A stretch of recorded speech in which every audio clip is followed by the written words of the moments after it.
Thank you for checking out our YouTube channel, and don't forget to subscribe and like.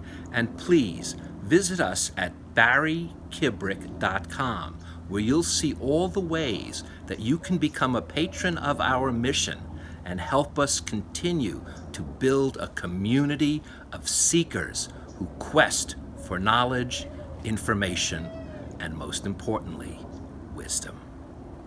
The world we live in has changed, and nobody knows this better than my guest, the Emmy Award-winning producer, acclaimed journalist, and one of the great thriller writers of our time, Gary Grossman. Welcome, I'm Barry Kibrick, and Gary's latest novel, Red Hotel, co-written by its inspirational hero, Edie Fuller, will prove without a doubt that fiction is too often more truthful than the reality reported. Between the Lines with Barry Kibrick is made possible in part by Patreon. Patreon helps creators build and run membership businesses, from podcasters to writers, musicians, artists, and more, with tools that allow their fans to become patrons. More information is available at patreon.com. And Between the Lines with Barry Kibrick is also made possible by the following contributors. A complete list of funders is available at barrykibrick.com.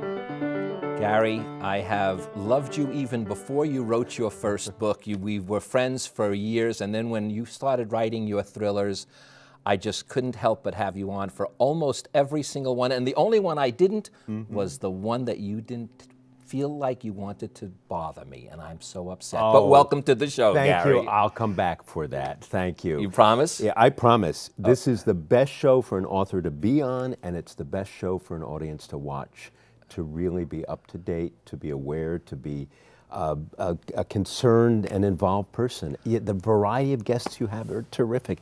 If this seat could, well, this seat doesn't have to talk. We just watch the show. Well, let's start, because what is going to be so great about this conversation, whenever I do fiction, I always have to do a little preamble that I'm going to try to talk about it as much of the reality of it as I can. In this particular case, that doesn't have to be done because everything in this book is true.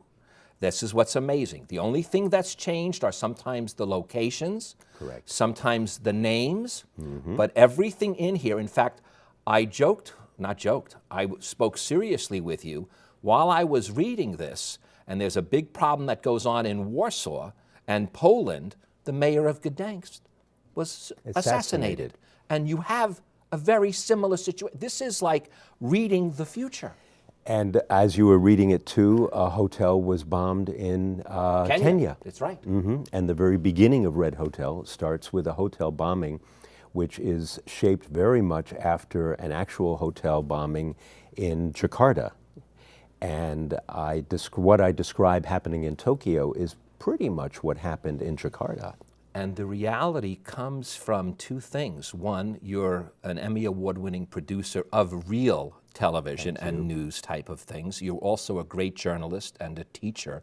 So we know what's in here. And when I start telling some of the people, because when I was reading it, I said, I know Gary, this can't be made up, and it'll blow their minds. But what I want to start with is these words, because they're so important in a weird way. Terrorism is our new reality. We are living in a new normal. And that's more than depressing, because we've got to fix that. We can't be under this influence of terrorism anymore. We have to fix it, and we have to be more aware, as I've learned from my co-author, Edie Fuller, the former president of Marriott International. I've learned we have to be more aware. If you see something, say something. And at the same time, on our level as citizens, when we travel anywhere, check the State Department advisories. They're online. Make sure that you're safe as you walk around. If you go to a shopping mall in this country or anywhere else, just be aware of the exit routes. I told my wife, and I love this, for years we, traveling through Europe, would stop at cafes, restaurants. She would sit at the table looking out into Paris or or Holland, somewhere in the Netherlands or London or Rome, wherever we are, and I would look at brick walls, nothing but brick walls. And I said, honey, after writing Red Hotel, I'm going to be looking out now because I know what to look for. It's time for you to look at the brick walls because we have to be more aware. But there's one more level I think we must get to, and that is not to overreact to the fear. See, awareness, if you put awareness in its proper perspective, you will fear less. And I think that's what we must do. Right now, we're in a heightened state of fear, and we must bring that down. Not that the threat is going down, right, but how we respond to it. We have some control over that. And believe it or not, no matter what, this year, way more people are going to die of a heart attack than any terrorist act. Absolutely. But terrorists use fear as a tool. It's chaos. They love chaos. They love inciting fear. They love keeping us more on edge, and that empowers them. So yes, the reality is you are still more likely to, fall down and slip in the bathtub or have an accident while bicycling or something of that sort. But I have found even in Los Angeles, I was sitting at a restaurant on Beverly Boulevard, a very busy part of LA, and I saw a suitcase out on the street alone, unattended at a corner. And a few minutes, and I was ready to call the police. A few minutes later, mere minutes, the police arrived. Someone else had called the police. And the suitcase was open, and they were able to determine there was nothing there. And I went over and asked whether or not they should have or would have called bomb-sniffing dogs in. And bomb-sniffing dogs play into Red Hotel, as you know, as well. And he said, if we could not have peered inside, we would have done that because it's a suspicious package. But that would have meant the helicopters would have come in from overhead and they would have closed down about a 4-block square area.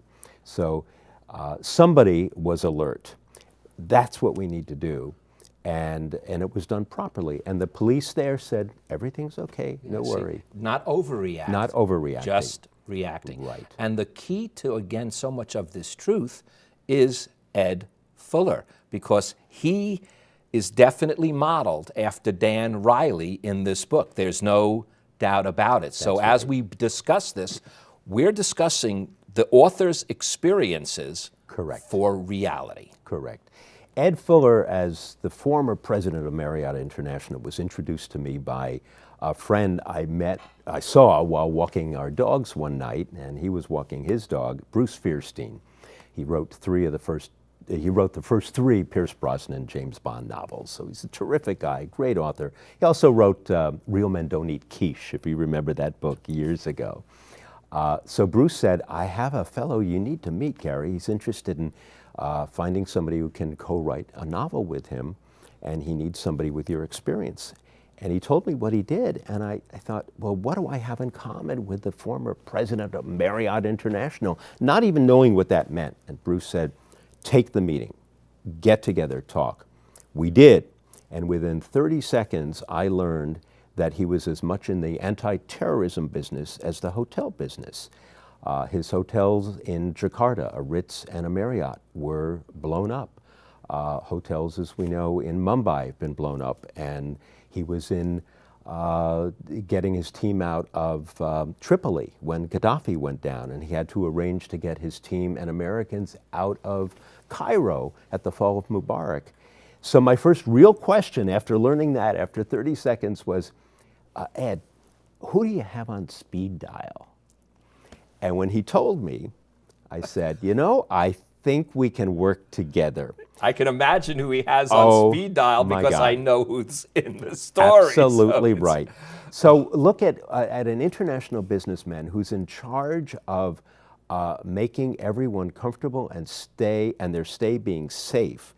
Ed instituted the red status, also talked about in Red Hotel, that goes from, like our Homeland Security status does, engaging awareness of what the threat assessment is.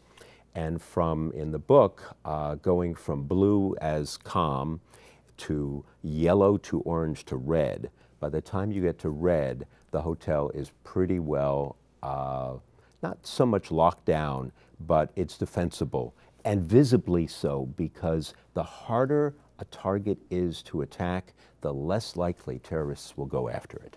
But even in the book, Ed is surprised about something, and I have to read this because this now, again, it's not going to terrorize people, but it is going to be amazing. And I'm just going to read it if it's all right, Gary. And it's Dan talking to his IT guy. How many times a day are people trying, they use a different word, I'll use this word, hack us? He asked. Can't imagine. Try, he said. 100 times a day? Riley ventured, thinking it was a high guess. Think bigger. 500 times a day? Think bigger. 2,000 times a day? No. Hundreds of thousands of times. And then Dan says, a year? And he goes, a day. So companies like hotels, and I'm guessing from IBM to Amazon, from whatnot, because of these robotic kinds of DNA, computer DNA, they're being attempted to be hacked. They're not being hacked, but the attempt of being hacked is hundreds of thousands of times a day. And my surprise, when I heard that from Ed Fuller, was the surprise we wrote into the book for even Dan to get that information. And that there are ways to get around that. There are ways when one company acquires another company that might not be as hardened, it's easier to get in. It's easier to get in if a company has a hotel that is associated with gambling, perhaps offshore, that's controlled by the government, because it might be easier to come in through the government. But it's true, hundreds of thousands of times a day, and it's all automatic. It's bots, electronic bots, ones and zeros, knocking on the door constantly. And no matter what they do, it's a game to stay ahead. And what I find interesting are these words, because I think this is the way you stay ahead. He heard exactly what was left unsaid. That's what I find the biggest problem we're really facing. And we'll talk a little bit about the media later, because they play a big role in this. As you say, it's 24/7. Is it news? No, it's noise. But the real problem is not that we have so much of the noise, it's all the real news that's not being covered because they're inundated with the noise.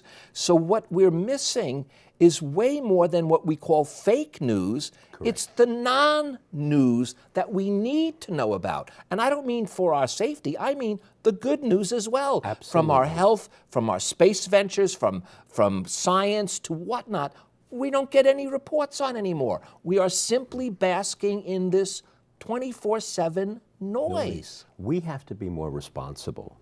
And I think it began many years ago with the devaluing of civics in public schools.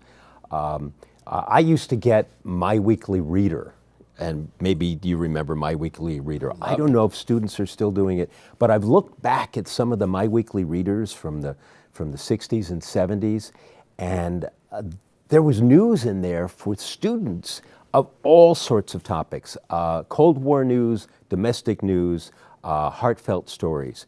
On television or on radio, I'll start with radio, we had news. Radio stations were required to have news on the hour and on the half hour. Even the rock stations, the top 40 stations, had news constantly. And I have to say, there was basically one set of facts. Here is the news. Now we have multiple channels and multiple sources, so many multiple sources on the internet, that are only one source following one track of facts. Maybe they're not even facts, but just putting them out as facts on the left, on the right, fringes way on either side. We have to be more responsible. And that's what this book is about. First of all, I got to tell people, this is a thriller where you're catching your breath physically as you read it. And what makes it so much that way for me, as I told you, is that you know it's so real. As I'm reading it, I'm watching the quote news, and things like this are exactly happening, from the involvement of Russia to the involvement of Iran to the involvement of all these different things that are in here. They're happening now. And in fact, as I said before, they're prescient. They are predicting things even that haven't happened. But there's some line that you give, and I want to read it exactly, because this is where I think we have some way of keeping the balance. Good, because the balance is important. And here's what it is. You say these words: something's half a bubble off plumb. And just so people know, because it's in the book, and I know Yes. I won't give anything away in the book. This is not giving away anything. But as a carpenter would know, is you have a level, Right. right? You've got the level, and you're going to see if that bubble is in the middle, and if it's just a little bit off, it's not level. And that's what we're dealing with right now. It's not so much the big things. No. It's the little things that skew. And then as soon as they're skewed, a lot of things just slide right down and fall in our lap. Isn't that amazing? It's just that. That's what I loved about him saying also. Everybody matters and everything matters. Did it worry you, though, as you were reading it? Did it tend to worry you more because you were seeing on the news the topic reflected, or the incidences reflected? You know, it actually, this is going to sound funny reading a thriller like this. Reading this actually calmed me a little bit more, because, like you said, when you spoke about your wife sitting in the restaurant, you learn things. You do. So you really learn things, how to put them into perspective. You learn, the one thing that Dan never does is get overexcited. He's always calm, takes his deep breath before he needs to act. One thing I've learned in almost all forms of when there's an emergency or anything, and what you bring out here, is calmness. Calmness is the key. So in a very strange way, and I know that as a thriller writer, you want people, I was sitting on the edge of my seat. I'm leveling that with you. But when I was done, I felt better. I don't know what else to say. I felt a bit more, you know something? I see this. I can too understand this. And I too can be calm and put it into perspective. Because there are people on the job. With Ed Fuller, I've gone for the past 2 years to the Reagan National Defense Forum at the Reagan Library. And it's been an amazing experience, because there's the Secretary of the Army, the Secretary of the Navy, the Secretary of Defense, people from Homeland Security, congressmen and women, senators, and they are talking about the real issues that we face today, many in Red Hotel, many on the front page every day of any newspaper internationally.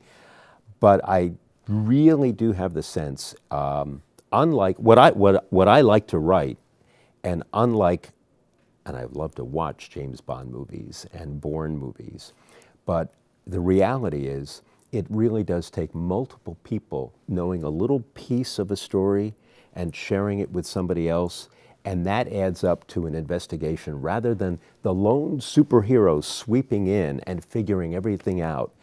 That's not the way it happens. But there's also a very interesting borderless comment, and that is Okay. the global world is borderless now. It is borderless. And you bring out that in Europe right now, Europe itself, and now we're talking Western Europe, because when we're talking about Russia, Eastern Europe and the Ukraine and all Latvia and all of those satellite countries, as you would say.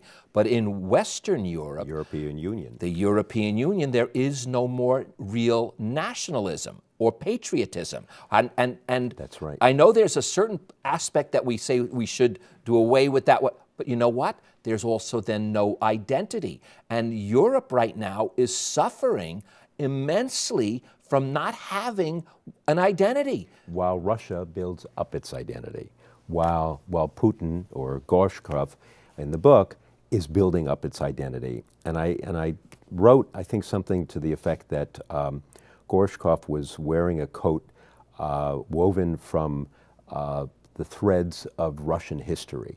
There's great Russian history and Russian pride and a sense of nationalism. It's statism as well, that the state is stronger than anything and in fact can even control elements or all of industry. That also harkens back to communism, but it seems to be a Russian principle and something that is being fed to the Russian citizens in the press day and night. You know, you mentioned something that we have to be so careful of, and you just said, it's not only, by the way, it's not only woven with the Tsarist leaders, Right. it's woven with Stalin, Lenin, everyone. So he's combining it, and what we're getting is a sense, not a sense, a real revisionist history. They're revising history to fit their nation. And what is so immensely dangerous, I'm finding out, is we're doing a little bit of that ourselves. We're doing a lot. We are doing a lot of that ourselves. We're trying to whitewash history. And if we do, we will not be able to understand the true liberations that were required to get us where we were. There's a great line I heard about, I don't remember who said it, but they asked this fellow about Russia, and he said, you know, we don't know our past because it was so revised, but we're certain of our future. Oh, that's an incredible line. Isn't that a great line? That we don't know our past, but we're certain of our future, and it's going to be miserable. And with the past buried or revisionist history being controlled by leaders, it is very dangerous when people forget what the past is, or they hearken on how wonderful the past was, when in fact, communist Russia, and even today, it's a failed economy. It's a absolutely failed economy. But if you can create and build up your enemy, then you create that sense of nationalism, or you foment that sense of nationalism, and that replaces even hunger, it seems. And in fact, you even give a description of the difference between patriotism and nationalism, because to be a patriot is not as negative as to be, quote, an exact nationalist, where you want pride in your country and your nation. What you don't want is to be anti all the others. That's where I think it falls in. In fact, if every nation had pride in their nation, but also respected and loved the other nations who had pride in their nations, we would be much better off than no nations, no borders. And because then you end up with literally only the strongest winning. I think ultimately, because we're more concerned about ourselves, and there's, less of a chance of us understanding where we belong in the world and what our responsibility is, let's assume that in real life, or in the pages of Red Hotel or any other book, that... No, not any other book. Okay, Red Hotel. Red Hotel. Okay, I'm thank telling you. you, Gary. Thank it's not you. any other book. Red I Hotel. read thousands of books, all right? Then we'll stick with Red Hotel, thank you. Let's assume that Nikolai Gorshkov does move into Latvia, or he does move into Ukraine completely, from Crimea over to Ukraine. Most people, or Lithuania, or Estonia, or even Poland, most people in this country probably can't identify those places on a map. So how likely are we to say we support going in there when we don't even know where that is or why it's important? And yes, NATO members we defend, but some of those countries are not NATO members. Did we do anything with Crimea? No. Did we do anything really with Georgia? No. What if Gorshkov or Putin in real life really moves in? What will we do, or what can be sold back to Americans? And I'm going to end with your words, because in a sense you help us through that. You say it's all about perspective and what we are allowed to experience, either through circumstance or manipulation. And Mr. Grossman, hopefully through Red Hotel and your work, we will not be manipulated. Thank you, my friend. Thanks so much, Barry. It's my pleasure, Gary. My pleasure to be back. Thank you. And thank you guys for joining us. Fiction often speaks truth more than nonfiction, and this is one of those cases for sure. So I want you to feel free to ask me anything about this episode or whatever else is on your mind. And to do so, all you have to do is email me at barry@barrykibrick.com, and I promise to personally reply to every email and even do my best to answer any questions you have about this book or the episode or comments you may just want to share with me. So before we do, though, I want to leave you with these words from Red Hotel. What's your worldview? Always the student. You better be.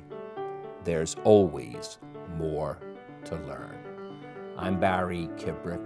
There is always more to learn, and it's often found between the lines of fiction and reality. Thank you, my friend. Thank you again. My pleasure, buddy. Wonderful discussion. To become part of the Between the Lines family, go to barrykibrick.com. There you can join our book club, participate in Q&As, catch past episodes, listen to Barry's podcasts, read his blog, and experience exclusive online features, all at barrykibrick.com. Between the Lines with Barry Kibrick is made possible in part by Patreon. Patreon helps creators build and run membership businesses, from podcasters to writers, musicians, artists, and more, with tools that allow their fans to become patrons. More information is available at patreon.com. And Between the Lines with Barry Kibrick is also made possible by the following contributors. A complete list of funders is available at barrykibrick.com.